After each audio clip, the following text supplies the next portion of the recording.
Her name was Sarah Baartman, daughter of South Africa. She went to Europe willingly, thinking she would find riches and fame. They fooled her. In Europe, she found humiliation, forced to be a spectacle because many of them had never seen a naked black woman's body. They nicknamed her Hottentot Venus. They were fascinated by her large, full breasts, big hips, buttocks, and big lips. They stared, touched, and laughed. She couldn't really be human because she didn't look like a white woman. Her skin was the deepest shade of the darkest chocolate. Her hair was a thick black cloud on her head. Doctors and medical students scribbled madly in their medical journals descriptions of her body. She was later sold to a circus where she danced naked for the entertainment of white people.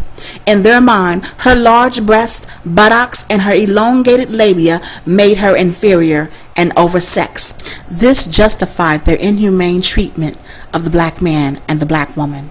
No longer wanted in the circus, she became a prostitute and later died from loneliness, shame, and disease.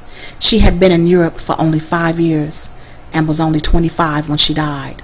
But her story doesn't end there. Even in death, she wasn't allowed dignity.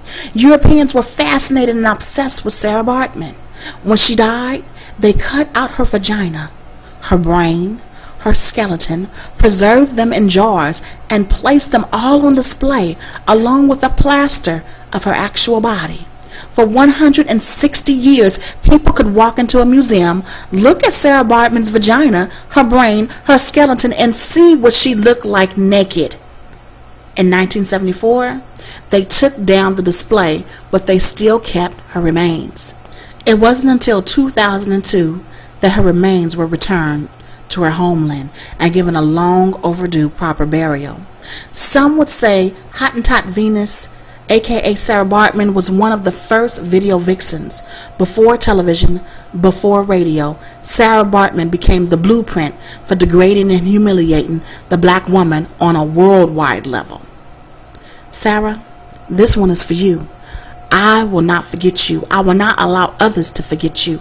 I will make sure our people remember you and know your name. Black America, I find you guilty of murder. You're slowly killing the black woman with your blatant disrespect for black womanhood. We have pimped our daughters and mothers for platinum record sales, new cars with big rims and mansions, while Eve's daughters drop it like it's hot for crumpled dollar bills and the chance to be nominated the year's best video vixen.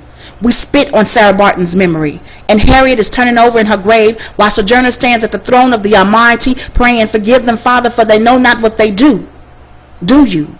Do you understand what you have done, what you are doing?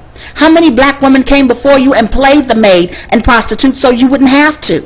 How many of us have turned down roles because we valued how the world viewed black women? But not today's daughters. For a few dollars, they feed into America's jungle bunny fantasy, shaking their fangs half naked with a smile upon their faces, but their eyes say, save me from myself. And where is black America? We are on the sidelines cheering because baby girl is no longer a resident of the ghetto. She's riding in Bentleys or Benzes draped in furs and diamonds, and the record label just bought her a fat house. But have we forgotten? Massa always kept his main hoe close to the big house or a house to call her own, as long as she opened the door when he came knocking. And he will be coming back. It's so sad. Back then we were forced to degrade ourselves to the level of being some man's whore. Today we willingly degrade ourselves. The black woman has become America's #1 whore. We fought that label for so many years, but here our daughters came along and solidified the deal. But many of us sold our daughters to them. We sold them for houses with jacuzzi-sized bathtubs and the chance to say, "That's my baby on TV." Have we no shame? No guilt? We can't blame the white man for this one. In concert stadiums all over the world, our black men proclaim to the world that his women are bitches and hoes. It's so common, some of us think that this is our name and answer to it.